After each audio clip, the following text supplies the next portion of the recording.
3, 2.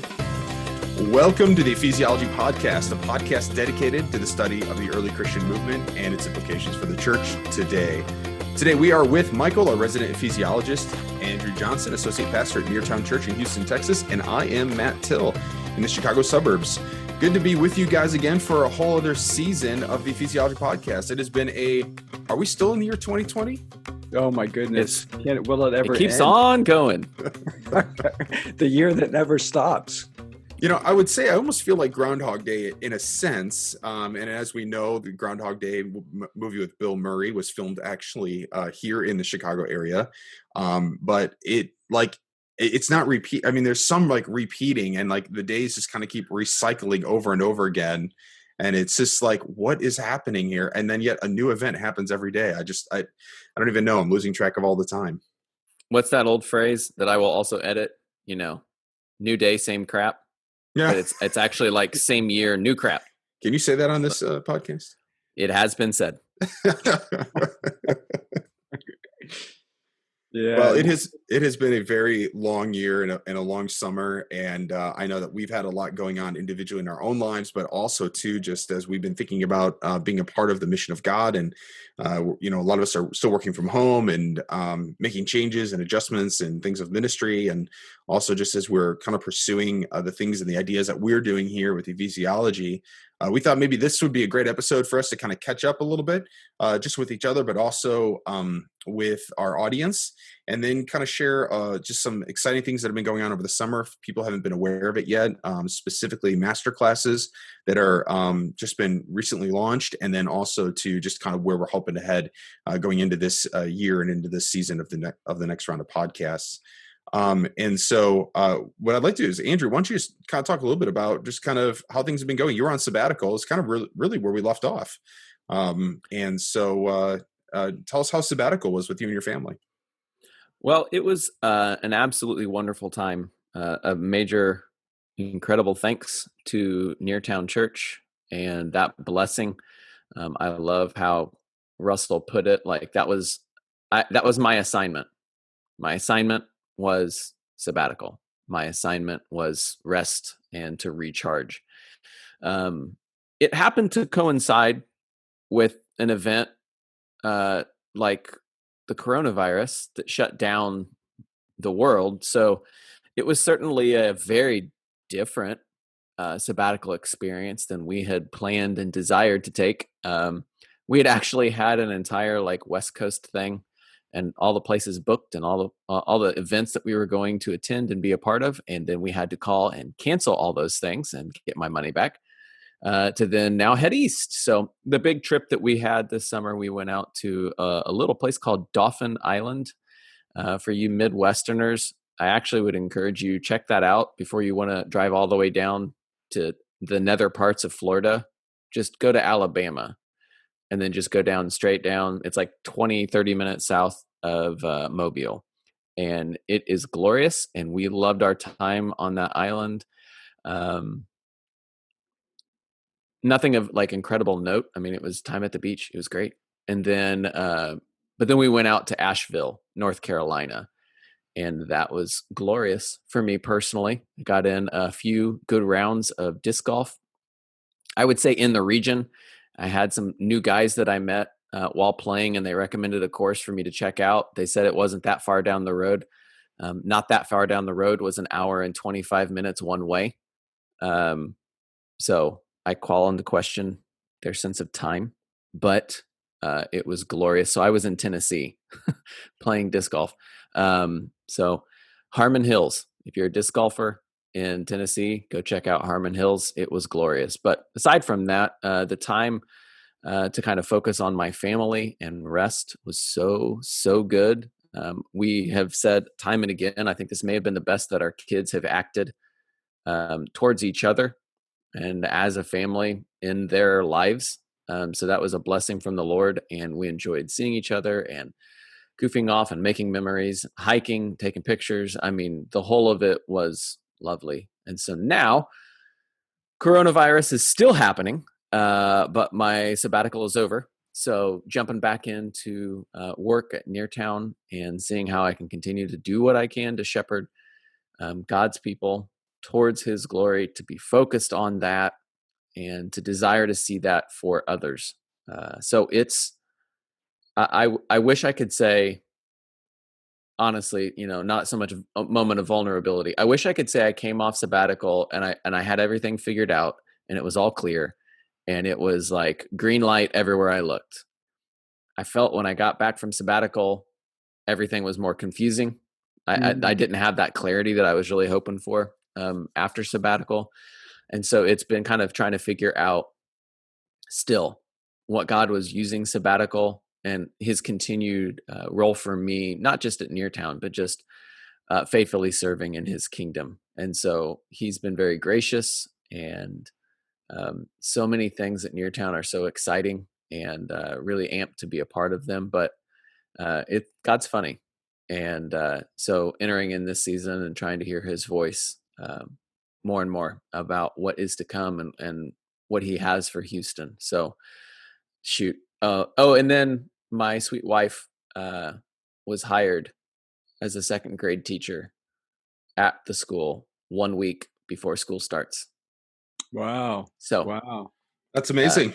Yeah. She's excited and she's petrified. So I think that's the collective. But she's taught it now 2 full times with our oldest kids, and is going to be teaching our youngest second grade this year as well. So she's kind of old hat, but yeah, great. Well, yeah, you know that's what? I us. have to say, Andrew, that you looked refreshed. It is true. It is true. Like I came back refreshed. So it is good for me. Yeah. Good. Well, and as we can see in here, we all have children and people in the background, and Andrew and I are still we're all doing this from home, and actually it's really been kind of like the thing with even over the Till household is we've really been trying to figure out new rhythms of life together. As we have been exploring and kind of stuck at home together, we've been able to find some ways to really build into each other over the summer, which actually I really celebrate. We were really able to take significant vacations, but we did manage to get away a little bit over the summer, which has been really good. We've really been kind of going into the summer season with a renewed emphasis on the family together and us really trying to build into one another. And so that has really been healthy for us, and something I feel like that has really been kind of always kind of became secondary, I think, to a lot of things in our life. And so we've really been looking at this season as a season of we really want to focus on our family. And part of that also was a decision for us to move. And so actually over the summer, Mary and I had already decided that we wanted to move early at the beginning of the year, like right when the January hit. We kind of said, what's our goal for this year? We're going to move. We're going to try to move our house and make a decision that's right for our family. The house we were in wasn't necessarily fitting for us, and so we loved it, but it just wasn't going to be the place that we knew we needed to be long term. And so we just kind of left it open. We didn't really know where we were going to go and how the Lord was going to lead through that. So we just kind of said, okay, look, we're just going to pray about this, knowing that this is on our heart. This is the thing that we know we need to do and would like to do. And then the pandemic hit. So that delayed our plans to move. And so we then kind of sat on that for a few months while we were kind of trying to sort out and see where things were going. And then as things were starting to kind of open up a little bit, we decided to say, you know what, I think this is the right time. The market is good. And so the Lord really provided. We actually sold our house in like 5 days once it went on the market. And we had a long season of being able to actually pack up and move out. It was just really just God's providence, and found a great little place that we're at now that we're really happy in, and just for at least for the time being. And so for us is like, this has really been a season about us just kind of focusing on our family and really trying to build those relationships and that intimacy with each other. And as we're all stuck at home. We're still kind of like we're homeschooling our kids this year. We opted not to send them back to the public school. We're, both Mary and I are working from home. So it creates all these new kind of dynamics and things like that we're trying to work out and work together. But we've seen some really good moments and some really good things, I think, coming out of that. And so, for us, it's just like we're kind of in this new world. We're in this new season, this new part of life that we're things are not quite what they used to be, and all the old rhythms and tools don't necessarily work necessarily anymore. And so we're really just trying to figure out what that season looks like for us. And we've been really deciding, like, what's of most importance right now. Well, it's obviously our worship of our Lord together as a family, but also our and then of course our relationships that we have with our kids and with each other. And so we've really been trying to build into that a lot this summer, which has really been dominating the theme of 2020 for us, that even through all of this is what we've been focusing on. Mm-hmm. Wow, That's awesome. that is. Yeah, who would have, or who could have anticipated the good things that might come out of the Right. pandemic? It's truthfully, for the people who, and I say who have the space or who have made the space, because the space is there through the time that we've either been given or forced to have. But for the people who have allowed this season to let us refocus on our families and our relationships at home and the people that God has given us, it's been, again, not accepting that the world is kind of shut down and the economy is falling and lots of people are losing their jobs. If we're allowed to focus on this aspect of that family dynamic, it has been really sweet. It has been good. And I think that's been, again, like you said, Michael, an unexpected benefit of this time.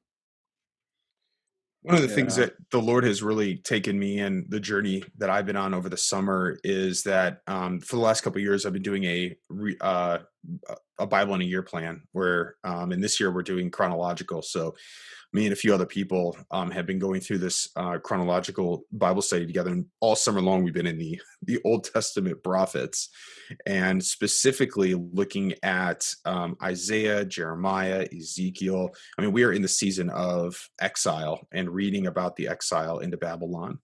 And the correlations that I feel like the Lord and his Spirit have been revealing to me in this season of where we are in our cultural moment, in our moment in the United States and the West, as we are seeing cultural transformation and upheaval really taking place, is just so apparent and so stark. I just feel like I can't help but not see the connections that are being made.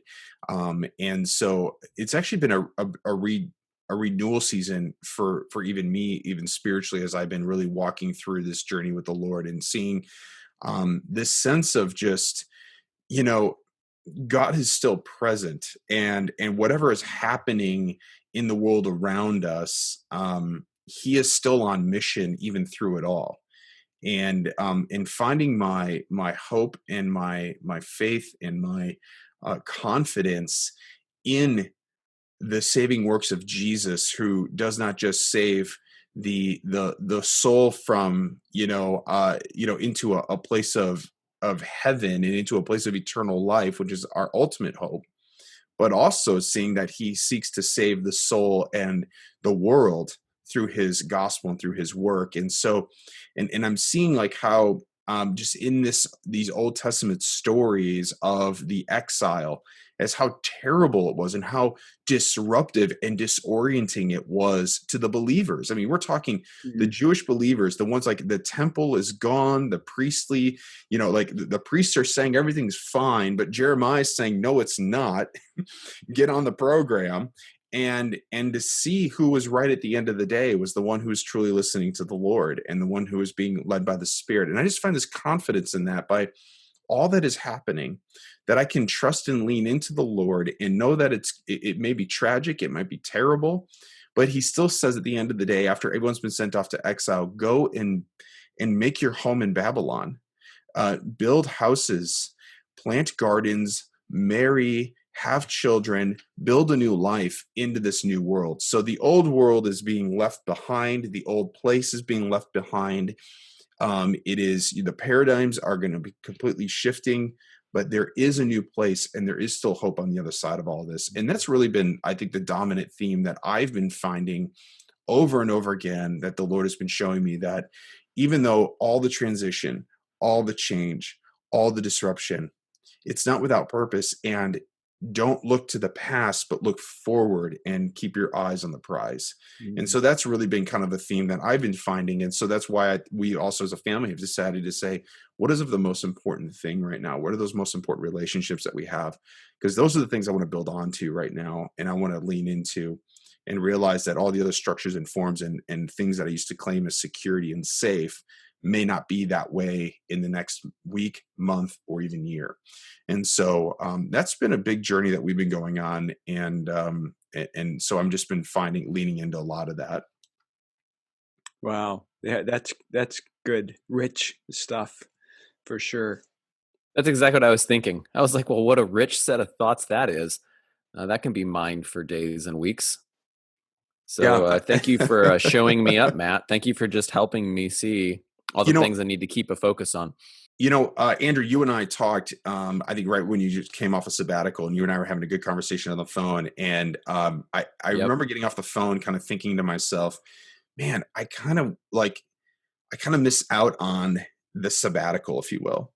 But in some weird sense, as I've actually reflected in the last few weeks, even though there's been a lot of change even in our own life, and it has felt kind of full, but it hasn't felt incredibly busy. And as I reflect back, I feel like this summer has been a bit of a sabbatical, even though it hasn't been a true disconnection from the things that I feel like distract and take time away.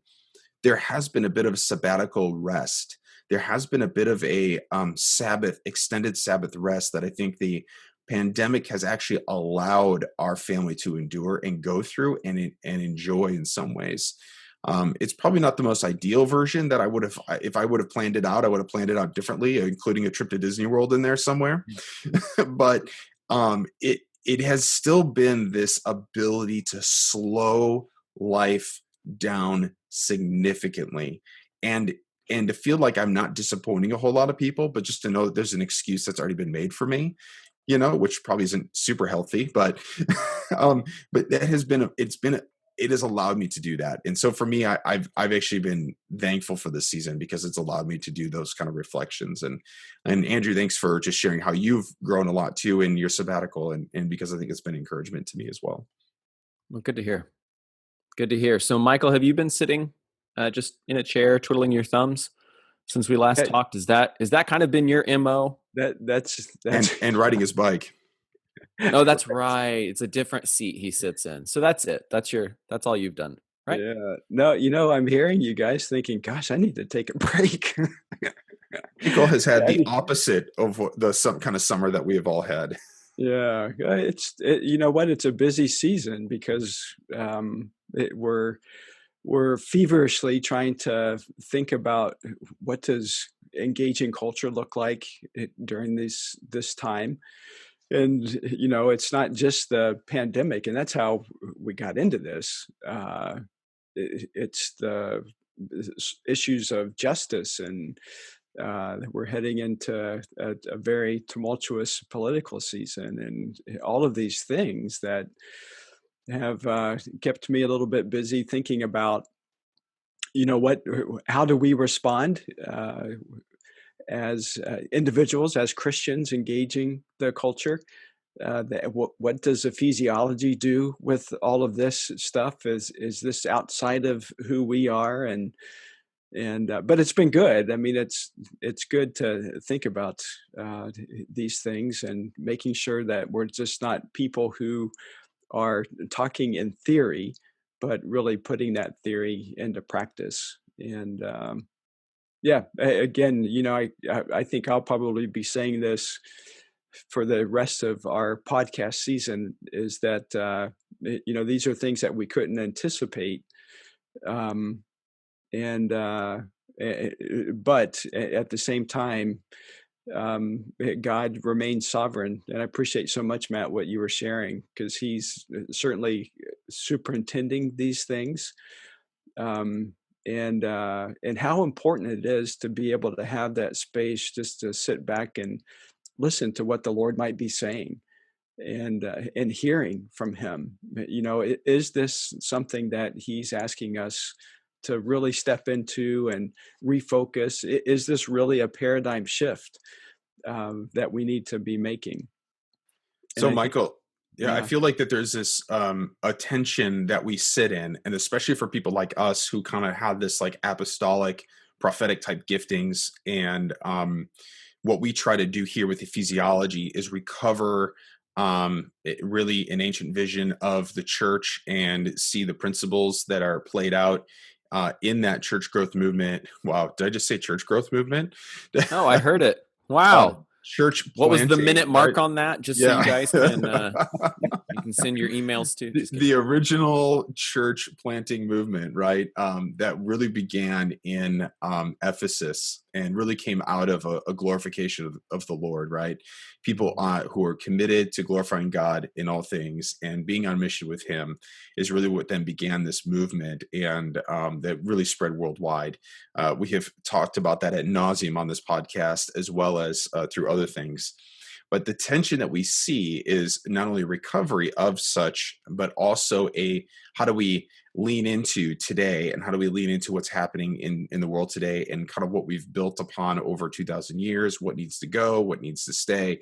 And as our culture, specifically in the United States, specifically here in North America, is going through a reckoning season of so many things right now, that that even the evangelical Christian community, which is really a subset of Protestant Christianity, is really going through its moment in its heyday of understanding of like where does it stand, and how does it engage into the culture. And so you and I think one of the tensions that we have is trying to, like, how do we engage in those things, and yet at the same time call people to Jesus and His kingdom, and not wade too much into the weeds, but realize you got to get into the weeds in order to kind of cut them back a little bit.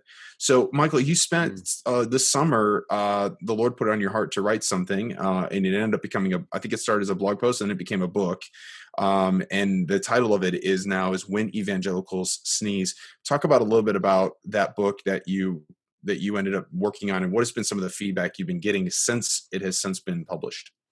Now, I just need to clarify real fast, Michael. Was it something that the Lord put on your heart, or was it like a hornet inside of you buzzing that you couldn't shut up, that you had to at least get your head onto the proverbial page to be able to deal with what was happening inside? So, yeah, go for that. Yes. Yeah. You know what? I think it was both, actually. I think it's almost an extension of ephesiology. This is funny. As we were thinking about the title of the book, I mean, we landed on When Evangelicals Sneeze, but one of my favorite suggestions came from our youngest son, and he thought that we should title the book Sneezeology, to go along with ephesiology. But yeah, so maybe I don't know. I There's know. the groan. Okay, keep going. Yeah, I think the book, it really is an extension of ephesiology, and it's this thing, Matt, like you were talking about, us wrestling with, what do we do with this ancient church in the first century that we see just growing in fantastic ways, and what does that look like today? How do we unpack that in our particular cultural climates? And for me, as I wrestled with this in light of the pandemic, in light of racial tensions and political tensions, and the division that there is in evangelicalism, what resulted was this book, When Evangelicals Sneeze. And I tried to provide at least a tentative framework from which we might be able to focus at least our attention as we think about ephesiology and where we're headed.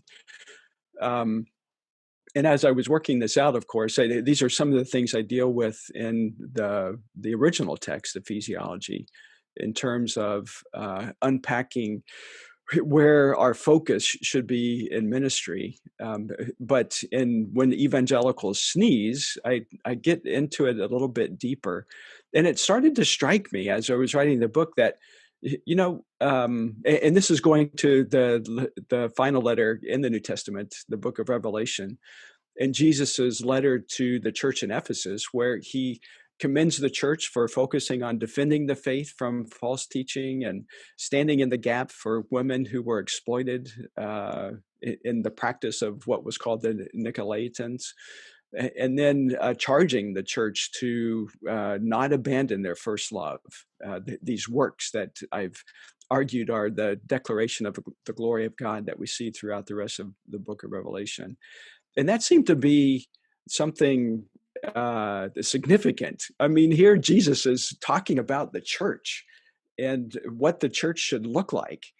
And so it's, it made me reflect, how does this manifest itself in Jesus's ministry? And we see that in his ministry. I mean, when he is asked that great question, what is the greatest command? And he responds with a defense of the faith. It's to love the Lord your God. There's one God. It's going back to the Shema in Deuteronomy. And so we're to love the one Lord who is our God with all of who we are, and to defend that passionately. And then he gives that beautiful story of the king in Matthew 25, and how the king's people were caring for people that were on the margins, those who were unclothed and imprisoned, and who were without food or drink.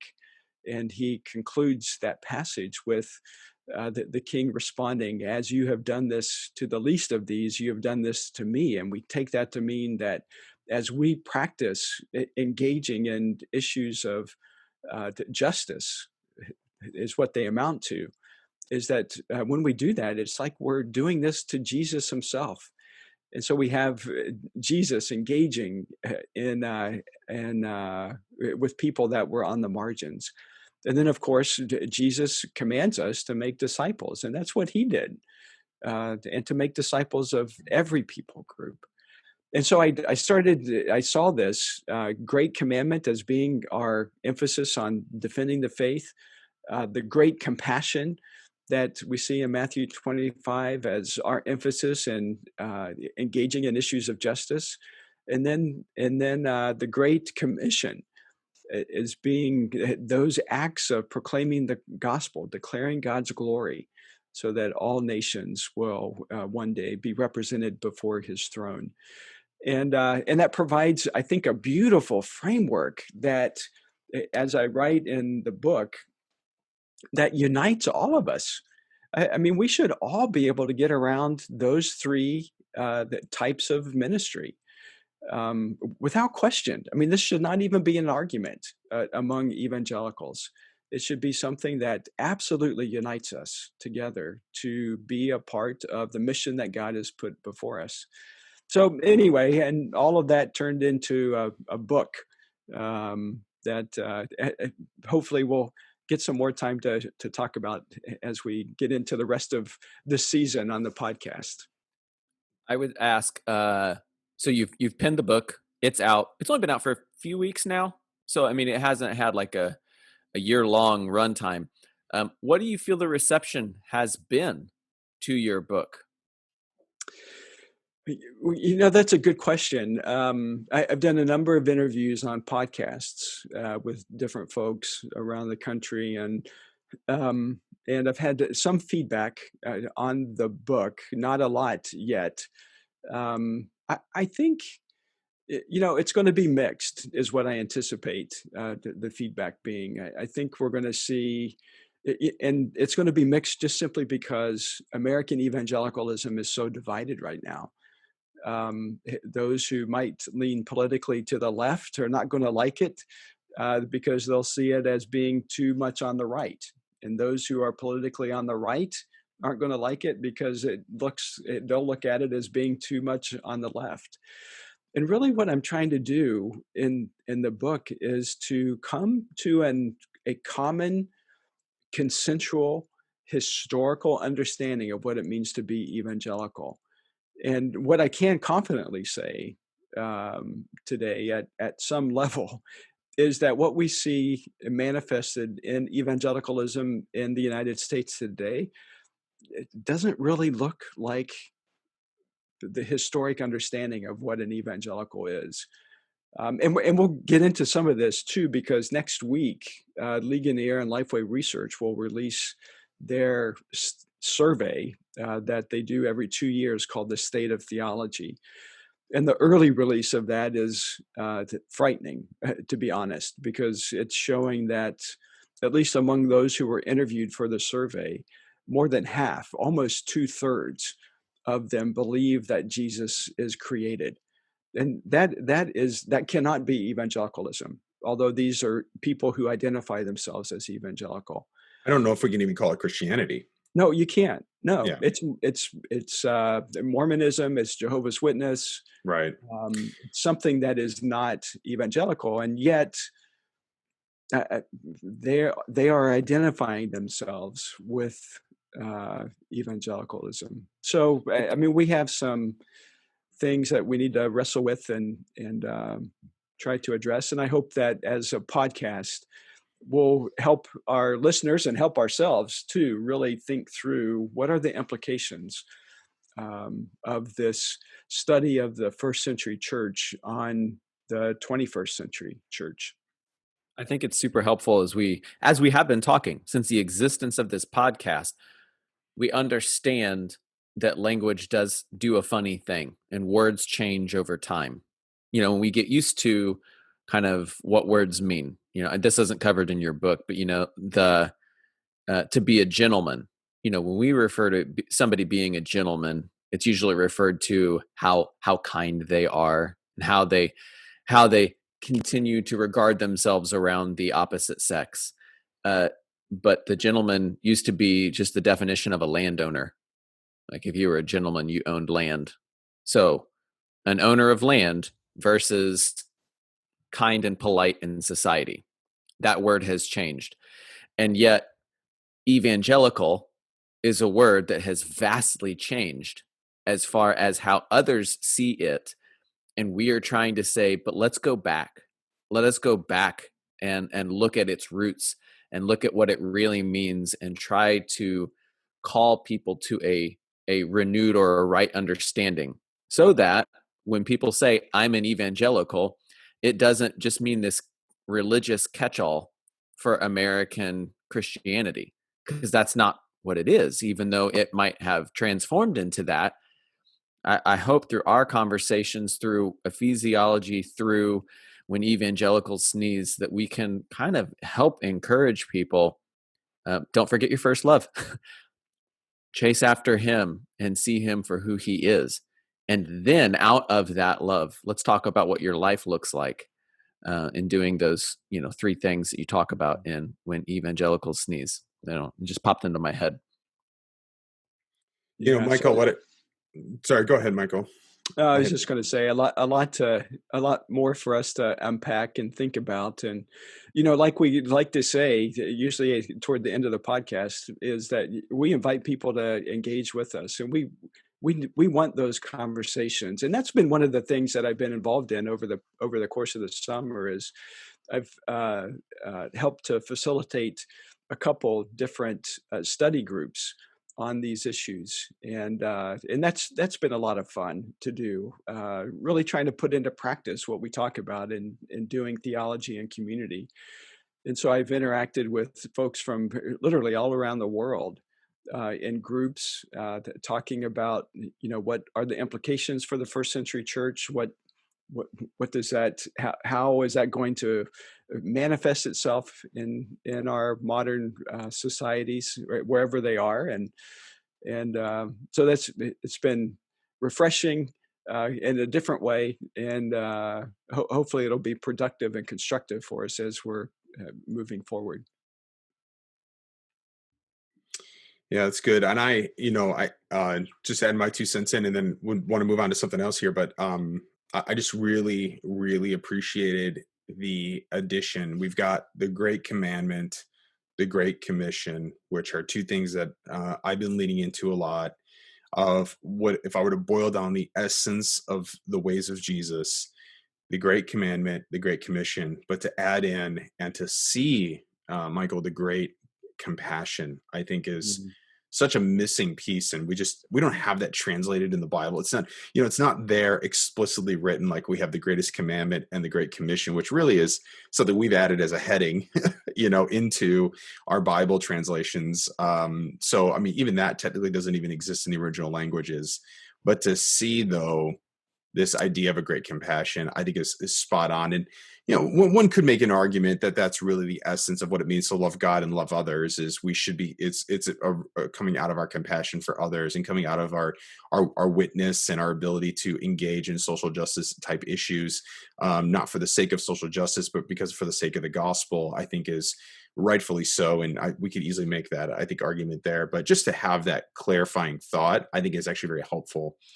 And I think are three things that are unifying across the Christian spectrum. And I say that because, and really to what even Andrew was saying is,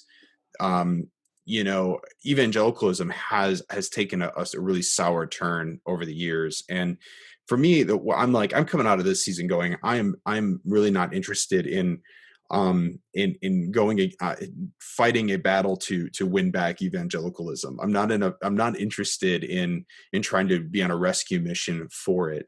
But what I am interested in is pursuing the ways of Jesus and the heart of Jesus, that brings about the worship of God. And I realize that evangelicalism historically has probably been has really attempted to seek a healthier, holistic approach to the Gospels and to understanding the ways of Jesus. But from what it has become, it is hard to find one's association with it, in my opinion, and where we are today. And you've exposed a lot of that in your book. So I would encourage all of our listeners to pick that up. It's available on Kindle. You can get it in print as well on Amazon. Find it on our website at ephesiology.com. Michael did put a lot of work into that. And I agree. I do think that, reading through it myself, Michael, you said it well. If you're on the extreme left or the extreme right, you're gonna be offended by something within the book. And actually, I think that's the right place to be at, because the ways of Jesus is going to offend. He offended the religious right of his day, and also the political left, and the liberal left. And I think that is, if we're using those terms, I think that's exactly where Jesus wants us to be, because that is the heart of his kingdom, is to say neither of these two things are getting it right.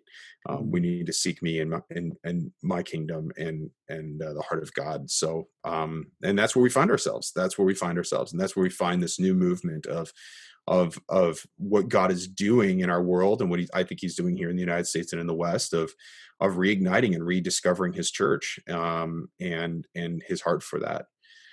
With that, let's transition quickly. And we've talked about this before in a previous podcast before we went on break, but Michael, you've been hard at work on this over the summer, and you've been pulling in experts and professionals from across the predominant evangelical community, but to partner with us on this, but talk about the Ephesiology masterclasses and where we stand today as of the beginning of September 2020.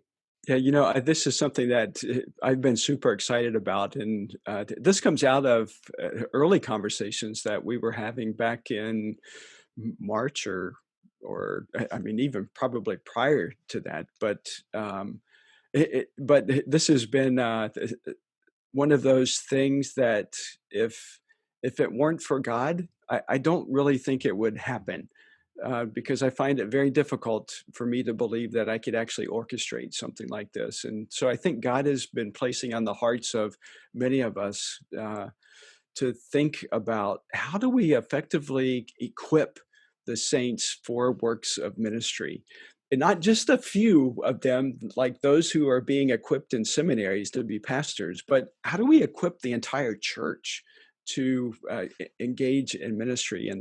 And this, of course, is coming out of Ephesians 4, when Paul says, Jesus himself has given apostles, prophets, evangelists, and shepherds and teachers for that explicit purpose, to equip all of us for works of ministry. And so over the past several months, I've worked with, I think we're 15 of us all together, of people that I think really are some of the world's leading experts in theology and missiology and ministry.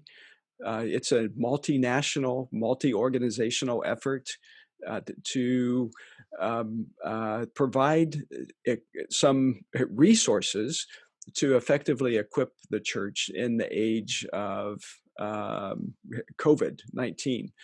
And so we were able to do that. We've uh, been partnering with a seminary in India for a degree program, and so we're offering a Master of Arts in Missiology of Movements, which we're excited about. We have church planting training and missionary training that's available, as well as a graduate certificate. But yeah, so we've launched this September 1st, and you can go on our website. It's masterclasses.ephesiology.com to see the things that are available as resources for people to come to a greater understanding of what does it mean to live out our Christian life in the world in which we live. And we're in the process of developing a total of 20 courses.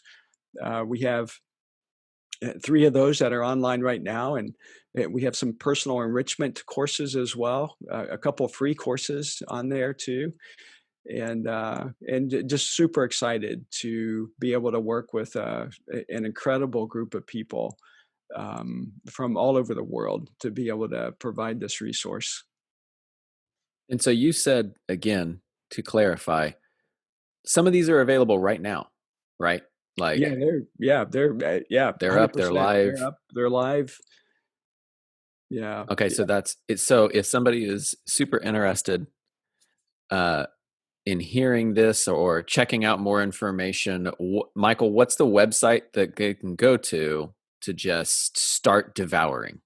Start devouring at masterclasses.ephesiology.com. We'll put this in the podcast notes as well. So we'll put a link in there so you can find it. Dang, that sounds like a lot of time of excitement, and it's like a mountain of material right in front of me. You know what? And here's, a part of our motivation for doing this is that we want to make high quality academic resources available to everybody.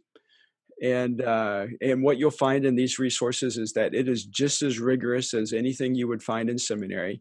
The classes are being taught by people who are writing the books that are in seminaries. And so we're excited about that. But we're bringing it to everybody for for an easily accessible resource to equip you for discovering God's mission and your part in it. And it seems like too, like studies continue to show us that most pastors or most church leaders always feel not that they're under-resourced, but that their church members are under-resourced to actually participate in the mission of God. And as we have seen, as we have talked about, that sometimes that the actual church members have an unhealthy codependency, if you will, on their church leaders to pursue and do the mission of God. And so that the pastors, the leaders, the teachers, they become the content generation sources, right? And entertainers really of weekly events and gatherings.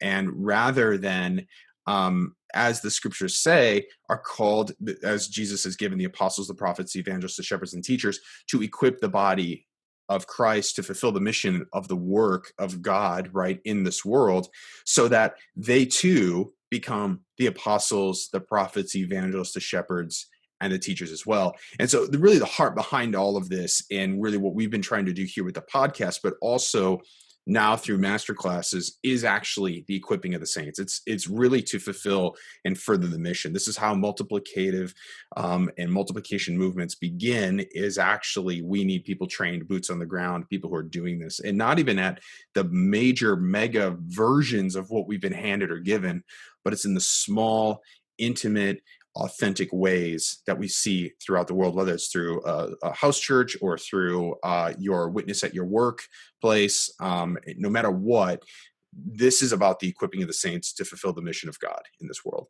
Yeah. And that's been the impetus. That's been the heart. That's been the vision for this. Is that right, Michael? Yeah. Oh, absolutely. And I was just thinking, Matt, as you were talking, we are 0% interested in training volunteers.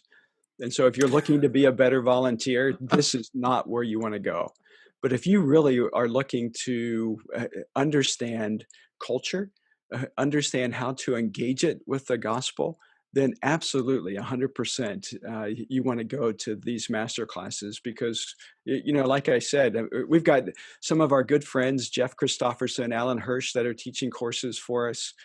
Others like Sylvie Raquel and Stephen Luston and Kathy Batea, and Amit Batea is also teaching courses, and Gary Fugino. I mean, we've got all these guys and gals that represent viewpoints that are all strictly evangelical, but diverse in terms of ethnicity and nationality. That it just makes what I think what's going to happen that such a rich experience for people all over the world. And this is for the individual who maybe has seminary training. It's for the individual who's maybe had just a bachelor's degree. It is for the person who maybe doesn't have any college degree. This is open for everybody, and that they're designed in such a way to make it accessible and affordable, but also, as you said, Michael, academically rigorous as well too, because we want to offer something that's high quality and something that anybody can really learn from and grow in. And that's really the heart behind this. Yeah, yeah, yeah. And we like to say that we're not just a bunch of academics, but we're people that have been in ministry, and so we've been where people are, and we know those struggles, and we want to help you get to be in a place where you can effectively engage in ministry. Yeah, that's right. Seems more like not more like it seems like practitioners inviting other practitioners into some practice methods, as Yeah, opposed to that ivory tower thinking. You don't have to quit being where you are, and you don't have to quit doing ministry where you are. Ephesiology masterclasses exists to empower you in the latent gifts that God has given you so that you can engage others with Christ. yeah, absolutely. Hey, in our final few moments together, guys, let's talk a little bit about where we hope to go this season with the Ephesiology podcast. What's kind of on our hearts? What's on our dream? Hey, everything's new. There's some old things, but things have changed. I mean, the world has changed. The world is changing before us, and we see I'm certain a renewed interest in this. I was just on a call yesterday with other members of a like micro church and small missional community group church leaders in the Chicagoland area. They're astonished by larger legacy churches that are suddenly in a place of engaging this kind of work. Andrew, our friend, your sweet mate, if you will, Heath, has been engaging in this since the pandemic as well. There's just an amazement in the room of the things that we've been talking about here on Ephesiology, and many other people have been talking about for the last few years. That all of a sudden the legacy church is taking great interest in. Is suddenly looking at how do we pivot, what do we do, how do we change, how do we move into this new world and this new age that we're talking about. So there seems like there's an interest here in the things that we've been talking about and seeing. But how do we hope to serve the church? How do we hope to serve Christians and those who feel a burden to live on mission in this world? Where do we see ephesiology kind of playing into that, and how do we hope to speak into that going into this year?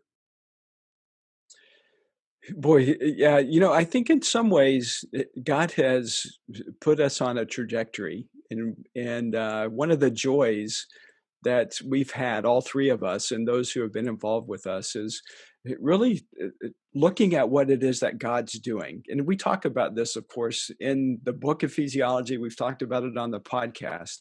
How important it is for us to understand that God is fully engaged in the things that are going on in the world.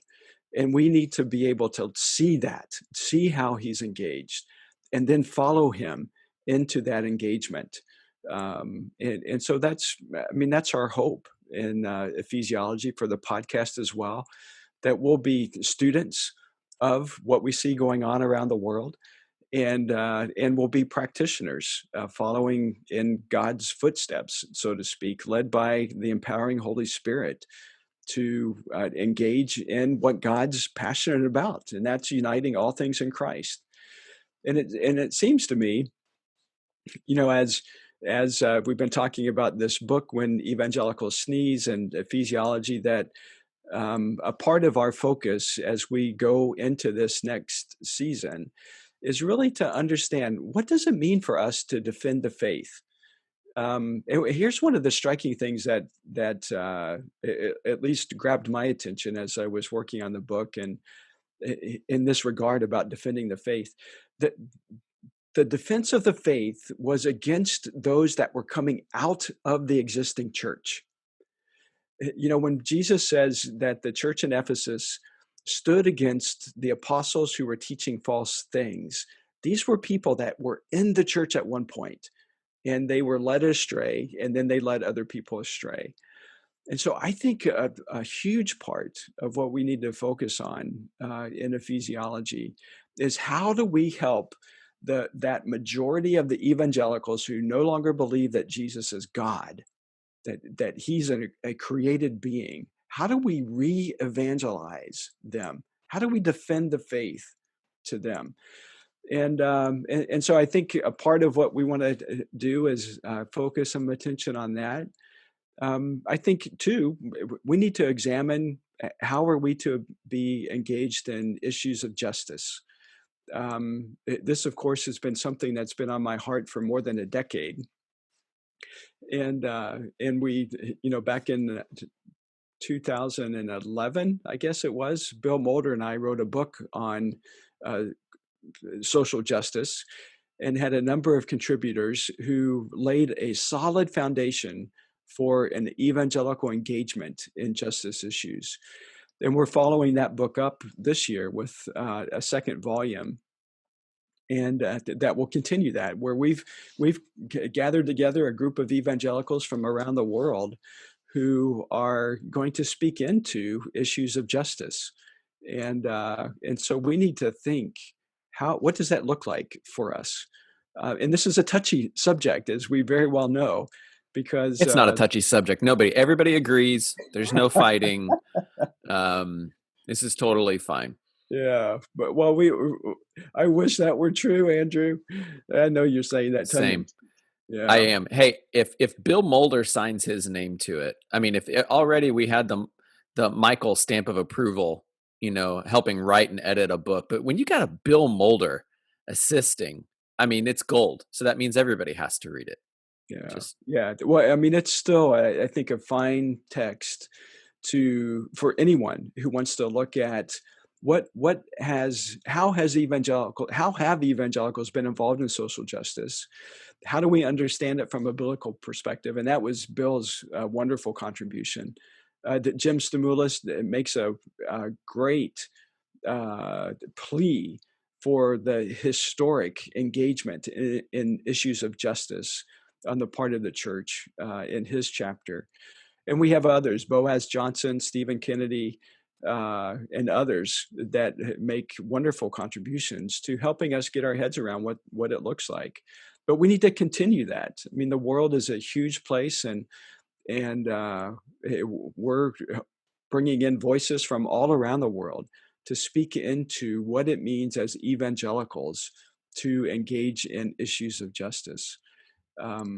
So I think we have to focus on that. And then, of course, we will never lose sight of the declaration of God's glory. And we really want to be sure that we're unpacking that more, and understanding what that looks like, where we are in our different places, our different contexts. And so I think that it should keep us rather busy as we're moving ahead with the podcast and with other ways in which we're engaging the church, as well as others outside of the church. And I do think that the way that we're framing this, kind of looking at those three buckets, if you will, that you just hit and the ways that we will move forward, that also means we're going to continue to engage things that are popping up around us in society. Like when a president doesn't resign, but then gets resigned, and then there's the fallout from what they do at a Christian university. Those are things that we would cover because it's in the bucket of something that stands out as coming out of Christianity that looks nothing like it. And so we would talk about that. And so you all, was there something that happened that I'm not aware of? well, maybe on another episode. So, yeah, well, that's a part of the defending the faith, because right, we absolutely see these folks making or doing things that we won't mention right at this point, but that gives an impression of what an evangelical is, and we absolutely reject that. And so a part of defending the faith is being able to speak into those things, just as you're saying, Andrew. All right, guys. Any last things we got here? Otherwise, we'll wrap this puppy up today. When does your volume 2 of that book come out, Michael? Yeah, you know what? We're working on it now. The chapters are going to be in our hands, Lord willing, in November, and volume 2 should come out sometime in January or February. And then corresponding to the book, we're also developing a master's class on what it means to be a part of a ministry of social justice. And that's being taught by a really remarkable person, Kathy Richards Batea, who was born in Iraq, grew up in Lebanon, and has been engaged in issues of rescuing women and children in the Middle East from being exploited in their cultures. And she's putting together the class and is just going to do a marvelous job with the class. Here was one other thing, Matt, that I think that we're going to be doing over the course of this next season, is that we're going to bring in all of the folks that are partnering with us in these master classes to talk about what they're passionate about. And so I'm excited that we'll do a lot more interviews, 14 or so interviews we'll have lined up over the next several weeks. And I'm delighted that they are going to participate in this, but super excited too that you all, our listening audience, is going to get to know some of really the most spectacular people that I know, and I'm grateful for that. Yeah, I think that's going to be one of the strengths of this coming season of Ephesiology, is just really inviting in additional voices more into this conversation with us, and so we're grateful for that, even not just within the masterclass, but also even beyond that as well too. So, well, guys, this has been great. It's been so good to catch up. It's been good to be able to communicate with you and see your faces. And it's felt like forever, hasn't it? It feels like forever, and it has been. And also even just for our audience too, just to be engaging with you again. We're grateful for that. There's been activity on the Facebook page, we know, throughout the summer. But we just are excited just to be kind of back in the saddle here and being able to kind of re-engage in these things. And so we hope that you're along for the journey. We invite you to be along with the journey. There is a seat at the table for you, regardless if you're an academic, you're a pastor, a church planter, a leader, or even just a spirit-filled Christian who's just got a desire to see God's mission in this world fulfilled. We invite you to be part of the Ephesiology community. So we want to again remind you, be sure to subscribe to the Ephesiology podcast. If you saw that there were no more updates and you happen to unsubscribe yourself, this would be a good time to go back in and make sure you're subscribed again, and stay subscribed through iTunes or Spotify or wherever you're getting your podcasts at. We're on all the platforms. And so make sure you're subscribed, and then be sure to leave a review, because the more reviews we get on the podcast, the more this starts to creep up on those search lists. And so we want to make sure that this content is able to be found by others. So be sure to leave a 5-star rating and a review for us. Also, to learn about the masterclasses, head on over to masterclasses.ephesiology.com. You can learn all about them there and see what the courses that are available now, and then also the coming soon courses.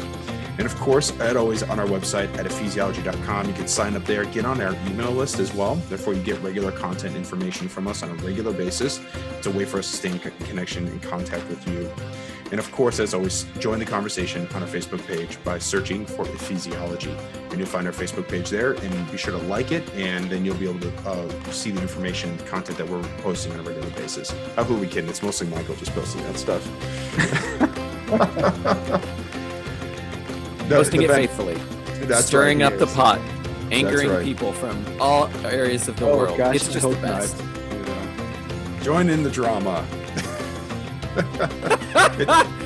That's a It's a pitch. conversation. That's one that'll sell. That's right. That's right. It is a part of the ongoing conversation. And so for Michael, Andrew, and myself, thanks for joining us, and thanks for being a part of this idea of the Ephesiology community as we do theology and community together. We look forward to seeing you again on the next Ephesiology podcast.